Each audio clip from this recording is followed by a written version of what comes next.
Бермудский треугольник — одна из самых загадочных точек на нашей планете.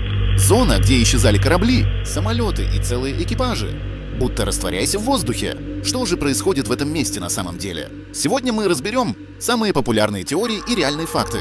Бермудский треугольник — это район в Атлантическом океане, граница которого проходит между Майами, Бермудскими островами и Пуэрто-Рико. Несмотря на то, что официально эта зона нигде не зарегистрирована, она прославилась благодаря десяткам загадочных происшествий.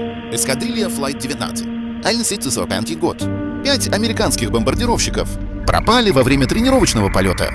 Их последние слова по радио: «Компас сломан. Мы не можем определить направление. Самолеты так и не нашли. Корабль Мария Селеста. Судно было найдено дрейфующим без экипажа. Никаких следов борьбы, никаких повреждений, просто пустой корабль. Пассажирский самолет Star Tiger исчез с радаров, не оставив ни одного обломка. Существует множество теорий, от научных до фантастических. Метановые пузыри. В морском дне есть залежи газа.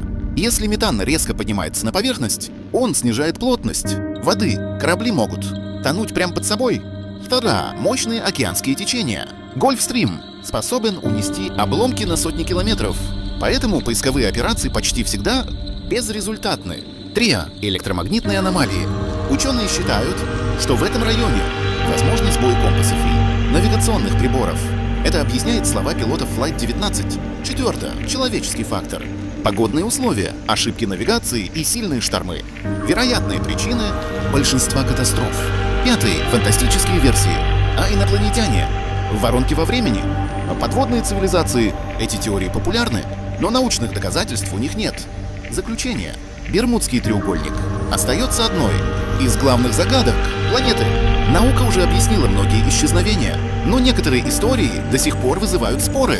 А как думаете вы, что на самом деле происходит в этой таинственной зоне?